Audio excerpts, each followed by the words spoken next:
সুপ্রিয় দর্শকবৃন্দ, আশা করি আপনারা সকলেই ভালো আছেন। আপনারা জানেন যে গত কিছুদিন আগে এইচআরসিবিএম কর্তৃক একটি প্রতিবেদন প্রকাশ করা হয়েছে। এইচআরসিবিএম মানে হলো human rights Congress for Bangladesh minorities, অর্থাৎ বাংলাদেশের মাইনরিটিসদের নিয়ে যারা দীর্ঘদিন ধরে কাজ করে। তো সেই প্রতিবেদনে তারা যে তথ্যটি প্রকাশ করেছে, গত 6 মাসে বাংলাদেশের বিভিন্ন প্রান্তে সর্বমোট 824টি সংখ্যালঘু নির্যাতনের ঘটনা ঘটেছে, যা গড়ে প্রতিদিন প্রায় 5টি, অর্থাৎ প্রতিদিন 5টি সংখ্যালঘু পরিবারের উপর ভয়ঙ্করভাবে নির্যাতন, নিপীড়ন এবং অত্যাচার চালানো হয়েছে। তারা তাদের প্রতিবেদনে উল্লেখ করেছে গত 180 দিনে 168 জন সংখ্যালঘুকে নৃশংসভাবে হত্যা করা হয় বাংলাদেশে। আমরা হয়তো প্রতিদিন দেখি যে আজকে অমুককে হত্যা করা হয়েছে, কালকে অমুককে হত্যা করা হয়েছে। এই যে একজন একজন করে হত্যা করতে করতে যে 168 জন হত্যা করা হলো 180 দিনে, অর্থাৎ বলতেই মানে এটা বলা যায় যে প্রায় প্রতিদিন একজনকে হিন্দুকে হত্যা করা হয়েছে।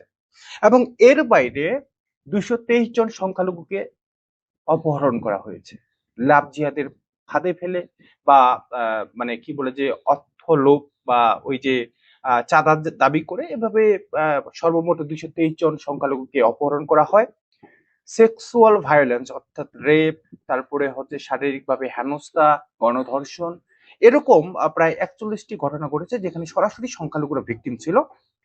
তারপরে আপনারা জানেন যে যেটা সবসময় হয় বাংলাদেশে, যে আমাদের যে সংখ্যালঘুদের বিশেষ করে হিন্দুদের যে ধর্মীয় প্রতিষ্ঠান, অর্থাৎ সেই মন্দিরে ভাঙচুর, হামলা, লুটপাট, এরকম ঘটনা ঘটেছে 141টি।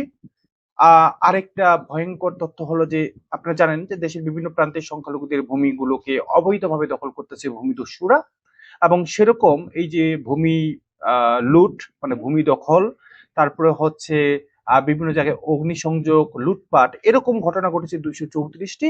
এবং সবচেয়ে ভয়ঙ্কর যে ব্যাপারটা, যেটা বর্তমান বাংলাদেশি সংখ্যালঘুদের জন্য সবচেয়ে বড় একটা বিপজ্জনক অস্ত্র বানিয়েছে মৌলবাদী সন্ত্রাসীরা, অর্থাৎ এই ধর্মীয় অবমাননা, তথাকথিত ধর্মীয় অবমাননার অভিযোগ তুলে সংখ্যালঘুদের উপর হামলা, নির্যাতন, নিপীড়ন চালানোর যে ঘটনাগুলো আপনারা সকলেই জানেন।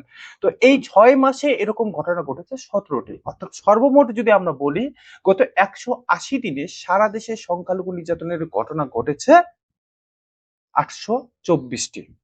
আপনারা জাস্ট চিন্তা করুন, অর্থাৎ এতগুলো ঘটনা ঘটলো এত ভয়ঙ্কর ভাবে।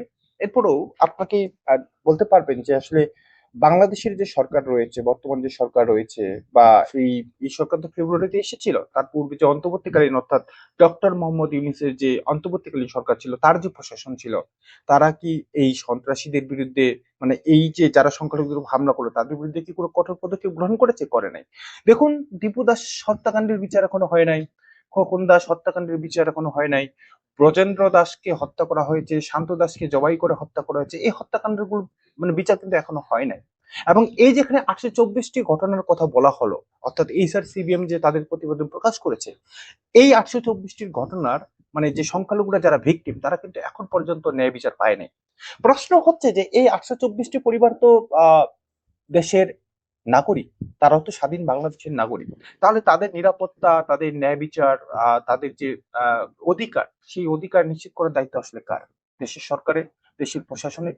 কিন্তু আমরা দেখেছি যে শুধু এই বর্তমান সরকার বা এই অন্তর্বর্তীকালীন সরকার বা বাংলাদেশের ইতিহাসে যখন যে সরকার ছিল আর কি, বা যখন যারা ক্ষমতায় ছিল, কোন সরকারি, কোন প্রশাসনই দেশের সংখ্যালঘুদের নিরাপত্তা বা অধিকার নিশ্চিতের জন্য কোন ধরনের পদক্ষেপ গ্রহণ করেনি। এবং সেই কারণেই মূলত বলা যায় যে এই মৌলবাদীদের দেশে, এই মৌলবাদী ধর্মান্ধ, এই ইসলামিস্ট যে সন্ত্রাসীরা রয়েছে, যে জঙ্গিরা রয়েছে, এবং এই জঙ্গি এবং এই যে ভূমিদস্যুরা রয়েছে, এরা আরো মাথাচাড়া দিয়ে উঠেছে। আপনারা চিন্তা করুন যে একটি স্বাধীন দেশে 180 দিনে 168 জন সংখ্যালঘুকে হত্যা করা হয়েছে নৃশংসভাবে। এবং প্রতিদিন দেশের বিভিন্ন প্রান্তে, আমি আবারও বলছি যে প্রতিদিন দেশের বিভিন্ন প্রান্তে 5টির অধিক সংখ্যালঘু নির্যাতনের ঘটনা ঘটেছে। এরপরেও প্রশাসন নীরব, সরকার নীরব, দেশের গণমাধ্যমগুলো নীরব।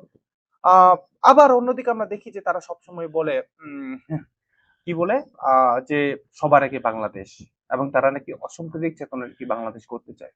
আসলেই কি তারা অসাম্প্রদায়িক চেতনার বাংলাদেশ করতে চায়? গত কিছুদিন আগে আইনমন্ত্রী, বর্তমান যিনি আইনমন্ত্রী রয়েছেন, তিনি একটা বক্তব্য দিয়েছেন যে ধর্মের ভিত্তিতে দেশের নাগরিকদের নিরাপত্তা ব্যবস্থা নিয়ে আলাদা করার কোনো সুযোগ নেই। তিনি বলেছেন যে যদি ঈদে আহ নামাজ আদায়রত মুসলিমদের নিরাপত্তার জন্য কোনো পদক্ষেপ গ্রহণ করতে না হয়, তাহলে পুজোর সময় হিন্দুদের ক্ষেত্রে কেন নিরাপত্তা নিশ্চিত করতে হবে? তো সেই আইনমন্ত্রীর কথাতেই আসলে স্পষ্ট যে তিনি কিভাবে এই মৌলবাদীদের সমর্থন দিচ্ছেন, তিনি কিভাবে এই ইসলামিস্ট সন্ত্রাসী এই জঙ্গিদের সমর্থন দিচ্ছেন।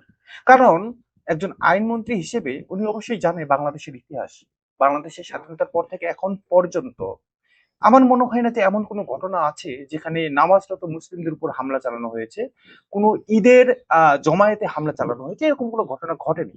অন্যদিকে আমরা যদি বলি যে বাংলাদেশের সংখ্যালঘুদের যে ধর্মীয় উৎসব, এই যে রথযাত্রা দেখেন, এই যে রথযাত্রা, হ্যাঁ, সেই রথযাত্রাতেও কিন্তু আহ বোমা বিস্ফোরণের একটা প্রচেষ্টা চালিয়েছিল এই জঙ্গিরা, যদিও সেটা সফল হয়নি।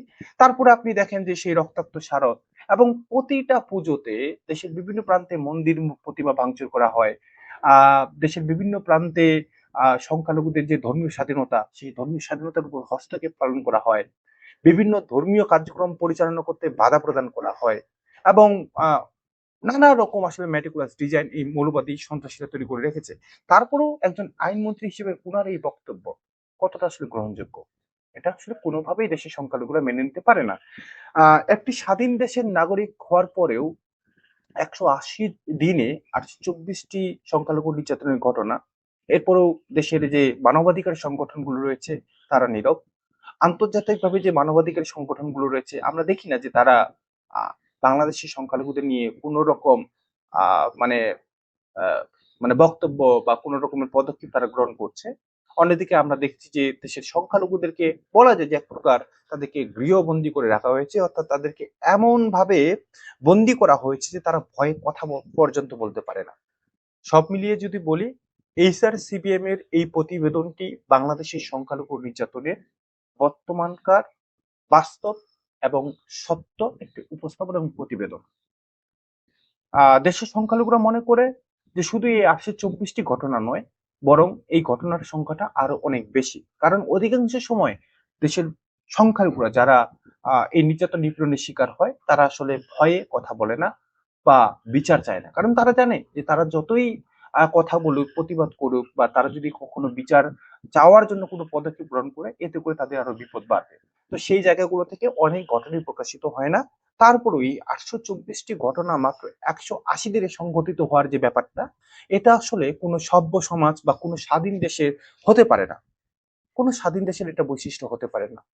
আহ এই মুহূর্তে বাংলাদেশের সংখ্যালঘুদের নিরাপত্তা এবং তাদের অধিকার নিশ্চিত করাটা খুবই জরুরি, খুবই জরুরি। এবং এই ঘটনাগুলো আসলে সবার সামনে উপস্থাপন করা, সবার কাছে পৌঁছে দেওয়া, এটা আমাদের সকলের দায়িত্ব। এবং এই ভয়, এই হুমকি, এই মৌলবাদী জঙ্গিদের নানা রকম মেটিকুলাস ডিজাইন, এই ভূমিদস্যুদের সেই ভয়ঙ্কর সন্ত্রাসযোগ্য, এই সব কিছু উপেক্ষা করে আসলে বাংলাদেশের সংখ্যালঘুদের উচিত হবে নিজেদের নিরাপত্তা, নিজেদের অধিকার নিশ্চিত করার জন্য প্রয়োজনীয় এবং মানে জরুরি যে পদক্ষেপগুলো গ্রহণ করা দরকার সেগুলো বাস্তবায়ন করা। অন্যদিকে সরকারের আসলে উচিত হবে, মানে সরকারের একটা জিনিস মনে রাখা দরকার, এবং আপনারা সকলেই জানেন যে এবার বাংলাদেশের যে নির্বাচন হয়েছে এবং বর্তমান যে সরকার গঠিত হয়েছে, এই সরকার গঠনের পিছনে বাংলাদেশের সংখ্যালঘুদের ভূমিকাটা সবচেয়ে বেশি গুরুত্বপূর্ণ ছিল। তো সেই অবদান যদি এখন এই সরকার ভুলে যায়, তাহলে ৫ বছর পরে তো আবার নির্বাচন হবে, তাই না? সেই ৫ বছর পরে আসলে দেশের সংখ্যালঘুরা কি আবারও বর্তমান সরকারের উপর বা বর্তমান যে সরকার বিএনপি তাদের উপর কোনো আস্থা বা ভরসা রাখবে কিনা, এটা আসলে বিএনপির চিন্তা করা উচিত। সবচেয়ে বড় কথা, যদি আমরা অসাম্প্রদায়িক চেতনার সুন্দর একটি বাংলাদেশের কথা বলি, যদি আমরা বলি সবার আগে বাংলাদেশ, তাহলে বাংলাদেশের সংখ্যালঘুদের উপর হওয়া এই নৃশংস এবং ভয়ঙ্কর নির্যাতন এবং নিপীড়নের ঘটনাগুলো অনতিবিলম্বে বন্ধ হওয়া উচিত। এবং একই সাথে এই মৌলবাদী জঙ্গি, এই ইসলামী সন্ত্রাসী, এই ধর্মান্ধ এবং ধর্ম ব্যবসায়ীদের বিরুদ্ধে কঠোর থেকে কঠোর পদক্ষেপ গ্রহণ করার পাশাপাশি কোনো ভূমিদস্যু, কোনো সন্ত্রাসী যেন দেশের সংখ্যালঘুদের উপর আর নির্যাতন করার সাহস না পায়, সে ব্যাপারে কঠোর এবং কার্যত পদক্ষেপ গ্রহণ করা খুবই জরুরি। সুপ্রিয় বন্ধুগণ, আমাদের এই রিপোর্টের সাপেক্ষে আপনাদের যদি কোনো মন্তব্য থাকে বা আপনার যদি কোনো মানে আপনাদের যদি কোনো কিছু বলার থাকে, আপনারা অবশ্যই আমাদের জানাবেন। এবং আমাদের রিপোর্টগুলো যদি ভালো লাগে তাহলে অবশ্যই সেগুলো আপনাদের পরিচিত বন্ধু বান্ধব বা শুভাকাঙ্ক্ষীদের কাছে পৌঁছে দেবেন। সেই প্রত্যাশায় আপনারা সবাই ভালো থাকুন, সুস্থ থাকুন নিজের পরিবার এবং প্রিয়জনের সাথে। আহ সবার আগে বাংলাদেশ হোক, সংখ্যালঘুদের মুক্তি নিরাপত্তা নিশ্চিত হোক, আহ চলমান এই ভয়ঙ্কর পরিস্থিতির অবসান হোক, এই প্রত্যাশায় আমাদের আজকের এই রিপোর্টটি আমরা এখানে শেষ করছি। সবাই ভালো থাকবেন, সুস্থ থাকবেন। নমস্কার।